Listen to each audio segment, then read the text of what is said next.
I think I'm going to go against the grain a lot today because I didn't think that Inter was spectacular and I didn't think Juventus was spectacular. But I didn't say spectacular. No, but I do think that, people are taking a lot, and we should, and I think you're right. I think more than anything that this is a stage of continuity, This is a case of we're not going to be Pazza Inter, and I agree with all of what you're saying there. Defensively, yes, forward line is really, for me, the reason that they are where they are. 30 goals in the season now for both of them together, 23 in Serie A alone. But I thought that midfield was super poor, but they don't have to rely on Gagliardini and Vecino anymore, really, now that Sensi and Barella are hopefully back, well, at least not against Atalanta. But firstly, I thought that there were mistakes there. And for me, on it, there was a huge gaps I thought that they left. They made it very easy for Lorenzo Insigne to have 2 chances at the counter-attack because there were distances between defence and midfield, pressing high up the pitch, and then you got the midfield that's following up, and then there was just a gap until the defence, and that made it really easy for Insigne to penetrate. The problem is that Napoli don't take their chances. And had we seen a Sarri Napoli, had we gone back in time and somehow seen the best version of Napoli, this team would have been destroyed, in my opinion. I do think that they don't know how to take their chances anymore. They were also without Koulibaly. They were without Dries Mertens. This is a Gattuso Napoli, so it's obviously one that's not going to be... Do you think Dries Mertens would have played if he'd been fit? I think so, yeah. You don't think so? I think at this stage he would have. I don't even know if he's actually unwell. I think that this is such vintage. Because look, they have so many options there, right?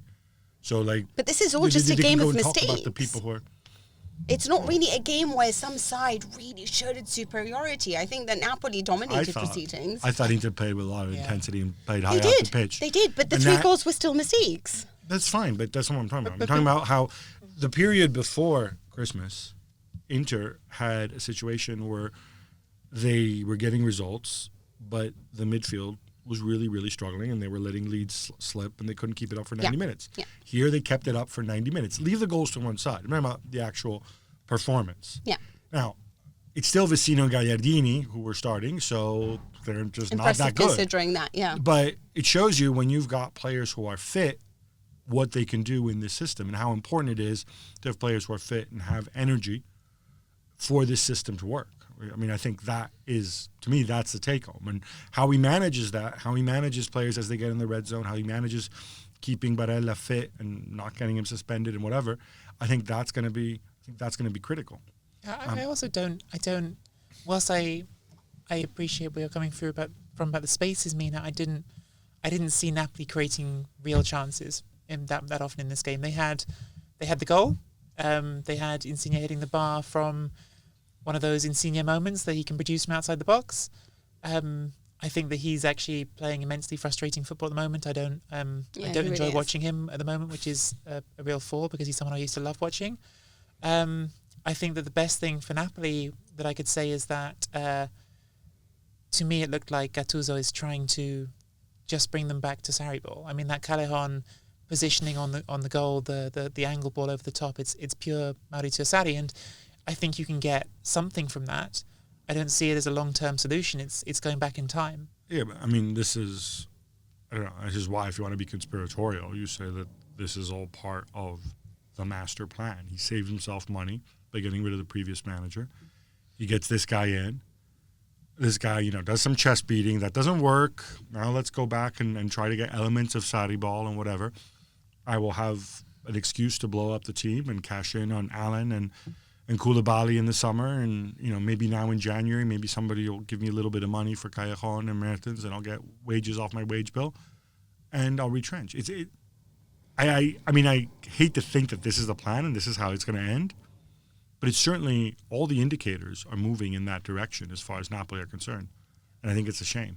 It's just mind-boggling how a team that defeated Liverpool, that has really on its day, that can be so fantastic, can be capable of so many individual errors. It's a different team, though. It's a different manager. It's yeah, a different, and it's crucially, right, it's a totally different environment. But Insigne to have dropped so much, Fabian Ruiz to look like he has no idea what's going on, for Manolas to be the guy that was highly regarded, to be brought in to create one of the best defensive partnerships in Serie A, for Meret, it's just one problem after another, and you look at it and you wonder how far they've fallen, and it's scary to watch. But this was a Napoli side that I would have always thought that at least on paper this would have produced a challenge. And I do agree with you, Inter was so good in terms of intensity and going forward.